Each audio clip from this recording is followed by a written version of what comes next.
buddy Charles. You know what time it is. It's time to put those masks on, and you should be wearing gloves. My gloves are across the room. I'm not leaving this room without them, though. Right? I'm gonna put my gloves on and do my thing. Anyway, I'm making masks for people because people want masks, and I converted my shirt making, hat making, shorts making. Projects in the mass projects, but not without a little flavor. You see, my mass matches my. Why not? Why not go? Why not have a little style with your project? And then this one, it's reversible. It's got Batman on the other side. I actually have another shirt that matches this side. Yeah, that's. Hey, you you can, even in the most adverse of conditions, you could still try and be a player. So that you got to have your equipment for the situation we're in. We all know what's up, but I got a question. I got a question for the masses. And when I say the masses watching my video, that'd be like 15 people. I don't have like a large viewing audience, but I don't care. It's therapeutic for me, so that's why I'm on here. And if you like the shirt, give me a shout out because it's a one of a kind. I made it myself. It's one of my little. Hey, I'm retired. Now, retired guys got to have projects. If you don't have projects and you don't have hobbies and you're retired, you know what's gonna happen to you? Yeah, you get it. You know what I mean. I had a buddy, right, retired, and then he I see him at Home Depot. I'm like, what's up, man? With the Home Depot shirt on, and I'm like, hey, what's happening? Maybe his annuity wasn't as good as mine. I'm sure that wasn't it. So I asked him, I said, so what you doing here? And he's like, I got bored at home. I said, dude, you need hobbies. Don't make Home Depot one of your hobbies. Come on. Maybe shopping at Home Depot, but not working there. You retired, man. Live the life. So anyway, one of my hobbies is actually making these stupid videos and making shirts that match my mask. Or wait, the mask matches the shirt. The shirt came first. Come on, you know that. So anyway, I'm wondering, because I've been watching this news. I've been watching the Facebook White House briefings. And I don't know about you, but it seems like a rah rah rah cheering section for President Trump. It's like, hey, this would be a cool time to just come out to the masses and be on television. And especially with the election coming up, I can just come on here and say, we're doing a great job. Everybody's doing great. The doctor's doing great. The states are doing great. The governors are doing great. And some of the stuff he says, I'm like listening to it and thinking, wait a minute. I'm truly convinced he's making that up as he goes. And then somebody's correcting him later and he's trying to make some type of sideways retraction from it. That's what I don't know. I'm just watching and that's what I'm getting. And then he likes to insult. Let's see, where does it start? The fake news, that's his favorite insult, I think. Sleepy Joe Biden, of course, that's the guy running against him in the upcoming election, so we got to slam him. And of course, he's doing a much better job than Biden would. I think the last, like today, he said that Biden didn't even know what was going on. Of course he didn't, because you're so much smarter than him. How could he ever get to your level? But that's the kind of stuff he says. And then he talked about that woman from Michigan. Gretchen Whitmer, really? I'm in Michigan. I live in Detroit, and I think she's doing a great job. I think really, in spite of criticism thrown her way, because people don't want to be, we don't want shut down. We don't want shut down everywhere, and she's staying her guns and saying we should stay shut down for the safety of our people until we find out that it's safe to go out. And that's her stand. And people are complaining, and she's like, I got thick skin, I can take it, but it's better to be safe than sorry. And hats off to that. Don't look, because COVID-19 craziness has got me in holed up in my house like a hermit, so I didn't shave. I didn't shave my head. It's looking bad. I should have one of those little knit caps on it that's tied in the back. Yeah, some of y'all get that. The rest of you are like, what's he talking about? Yeah, yeah, you know. But anyway, it keeps the lint off. Anyway, I'm just thinking, how many of you show fans think the guy's doing a great job? Because he keeps talking about how great a job he's doing, and then you hear the flip side. Like I was in Florida in March. At the beginning of March, I had a trip to Florida, and I start hearing news of this, and I'm thinking, maybe I shouldn't go. Maybe I should stay home. I don't know. Is this as serious as they're saying? And then I watched a little Fox News, and it was like, oh, it's not serious at all. No, no, no. I don't.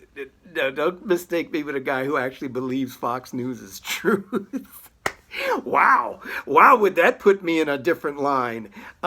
Anyway, they were playing it down like, oh, it's no more than the common cold. So go on your vacation. One of the Fox News reporters said, this is the best time ever to fly. But that was after I came back and I saw that report. Because had I seen that beforehand, I would have said, oh, it's definitely not a good time to go, because Fox News said it was a good time to go. So let's anything they say can't. They've shown their track record to be pretty, especially in this situation. I believe it was Rush Limbaugh. He's another one. He called it the common code. One of the Fox News reporters said she had a better chance of dying from stepping on a heroin needle than really.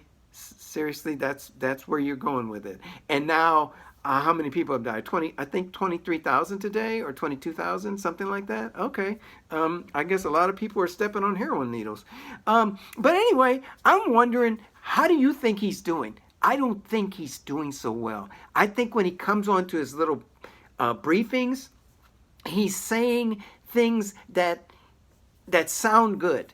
We're doing a great job sugarcoating everything. We got a great hospital. I was there. I saw it. They loved it. And all the people loved it. And then you hear these other people on a different channel saying that no, indeed, they didn't love it.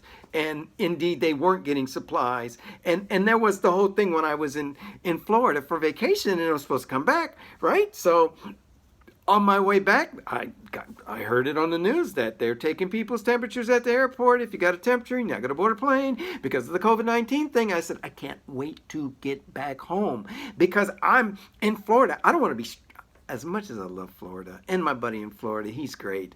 And that's who I was visiting. But, I'm going to clearly wear out my welcome if I get stuck in Florida at a friend's house. And I'm like, I can't afford to live in a hotel room indefinitely.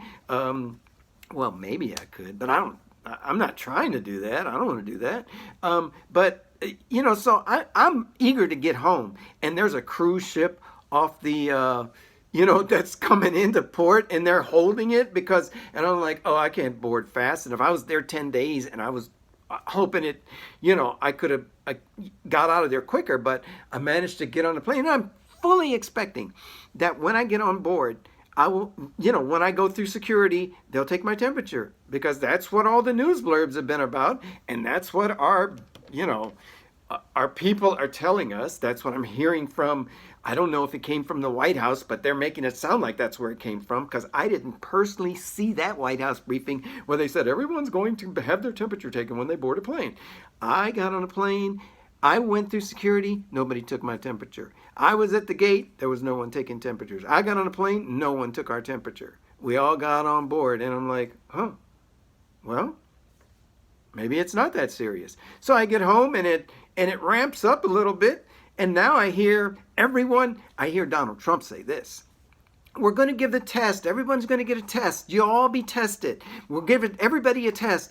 And I had an appointment at my doctor before they closed all the doctor's offices down, unless you're COVID-19. I had an appointment to have my knee looked at because I've been having trouble with my knee. I crashed and burned on a skating maneuver. Don't try this at home kind of thing. And of course, it didn't work out so good for me. So, I got dinged on the knee. And I'm a 60, I'll be 63 in June. So me getting dinged on the knee, I'm not 30 anymore. So of course I got to go to the doctor. And I'm in my doctor visit, and they grill me about COVID-19. Have you been near anyone that had COVID-19? Do you have a temperature? Do you have a cough? Do you have a sneeze? No, no, no, no, no. I'm in good health. And of course I go into the doctor's office. I said, oh, they're going to test me here because the president said everyone is getting tested. So I'm a captive audience.